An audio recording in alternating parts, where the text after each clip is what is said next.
Live from downtown Detroit, home of WDIV and Click on Detroit, Local 4 News at 5 starts now. This is the problem. Illegal dumping in Detroit. And tonight, take a look. Help me, Hank, obtaining the video, catching the dumpers in the act. A break in the case. Police say they've arrested the person wanted for trying to sexually assault a woman in a public restroom in downtown Plymouth. Well, we're going to begin with DTE pledging billions of dollars to upgrade the grid and keep the lights on. It was a very rough summer for DTE customers, with storms wiping out power to hundreds of thousands of people for days on end. The outages caused flooding, financial damage, and considerable heartbreak. And now the company is out with a $7 billion plan to try to keep it from happening further in the future. Business editor Rob Maloney live tonight with a look at exactly what DTE is planning to do to fix these have turned into such big issues for so many people, Rod. Well, Devin, and here's an example of why. This is what the company told us today. I'm going to break out my whiteboard here. What they're saying is up until this past summer, their operations center in downtown Detroit, when they would mark their map for where the outages were, they swore were magnetic buttons that they would move around on the board. And just now, they've computerized this operation. It's indicative of some of the other problems that they need to fix. High summer winds sent arcing and threatening power lines to the ground. Throughout Metro Detroit, hundreds of thousands of customers went without lights, refrigerators, or sump pumps for days. And the high winds of the past week caused more fiery downed lines. The governor and angry customers alike demanded DTE do better, and apparently the company got the message. Today, DTE CEO Jerry Norcia announcing, "We are committed to building what we call a near flawless grid over the long term, and I think you'll see many of those plans directed at upgrading, automating, and modernizing that equipment." DTE already announced its short-term plan of adding $70 million to the tree trimming budget, considering 2/3 of all outages are caused by trees in their branches. A lot of that spending, though, is hiring new tree trimmers and linemen and women, 500 between them. The long-term plan is to spend $7 billion over 5 years rebuilding and updating substations. Sharon Pfeffer is in charge of DTE's Engineering and Construction Division. Replacing wood cross arms with fiberglass, which have much greater strength, for example. We'll be rebuilding all of our substations, at least the lower voltage ones, both to make them more reliable and have the newest technology, but also add that capacity that we need. They need that capacity for all of the electric vehicles that will be coming online here in the days ahead. The company also saying that they want to get on this as quickly as they can.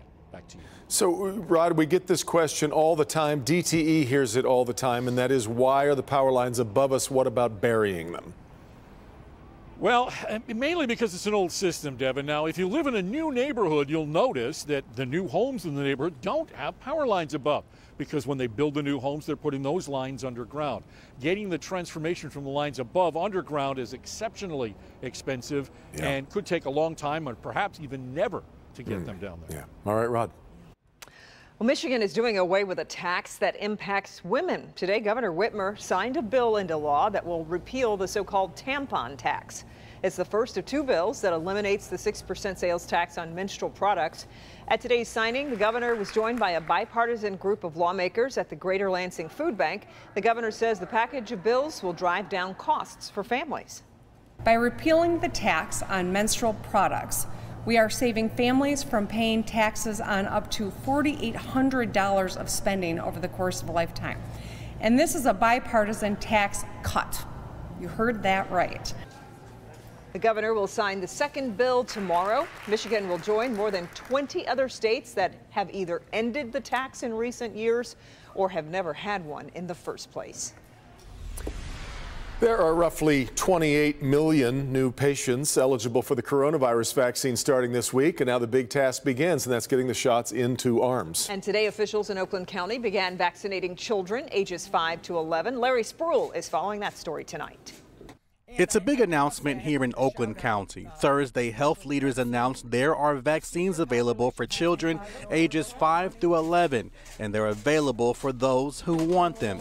Cameras rolling as the first round of kids in Oakland County receive their shots. So I'm putting out a personal plea to the parents to get your kids vaccinated. It'll keep your families safe, your children safe, your communities, your schools, our entire county and state. Oakland County Executive Dave Coulter made that request to parents here in Oakland County, with a team of pediatricians echoing the importance of kids getting the shot. I work in the emergency department at Children's Hospital of Michigan, and we have seen an uptick of children coming in with COVID-19. A lot of them are able to go home, but some of them are not. People are afraid and they're concerned. I'm going to ask families and parents to be afraid of this disease, of the acute short-term effects and of the long-term effects that we don't know about.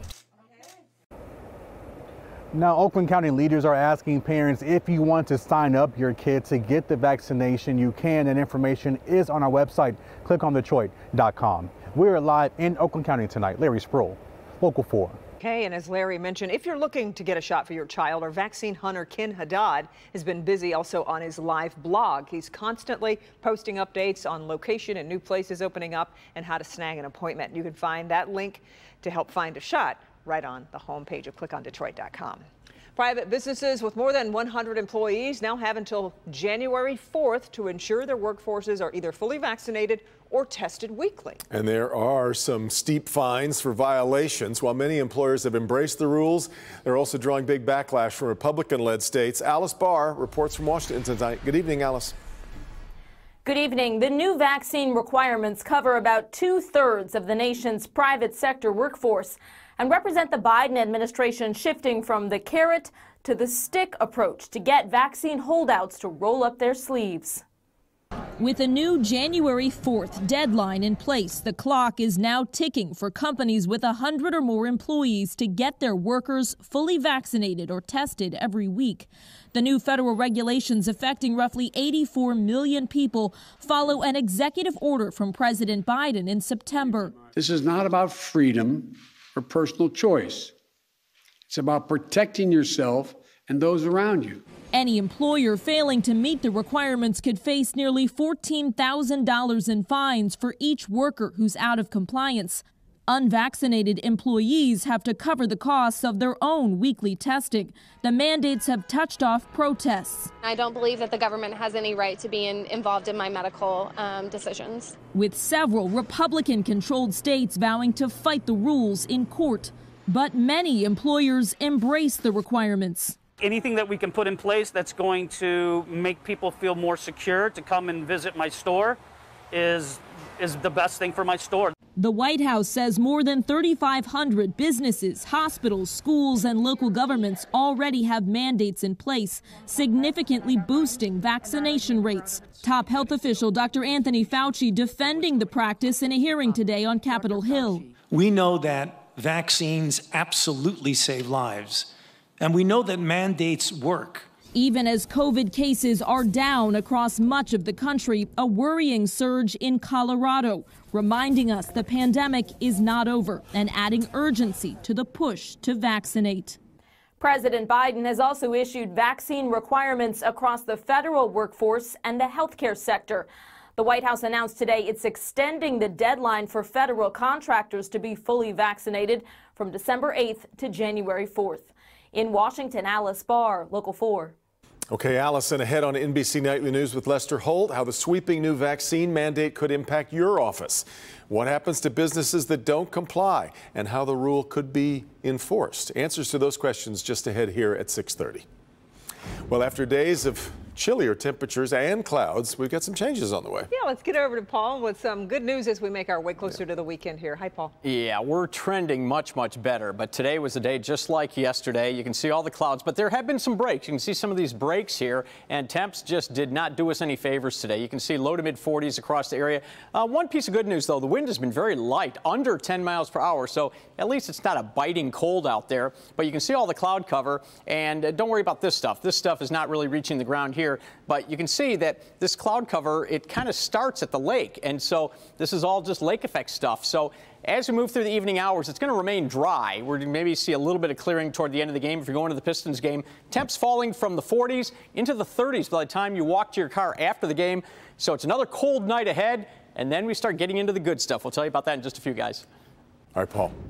Now, a Local 4 News update. Police in Plymouth have made an arrest in the attempted sexual assault case at a public restroom in the downtown area.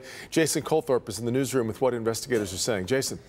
Not a whole lot, actually, Devin, and that's likely because the person they have arrested in this case is 15 years old. All investigators are saying about this 15-year-old boy is that he is from outside the Plymouth area. On September 30th, police say the teen is the person in this video who walked into the women's bathroom at Comfort Station on Penniman Avenue and hid in a stall. After a woman came in, police say the boy jumped out and tried to sexually assault her. She fought him off and eventually ran out. We'll obviously learn more as this case makes its way through the court system, and we will be following it, of course. We're in the newsroom. Jason Colthorpe, Local 4. All right, Jason.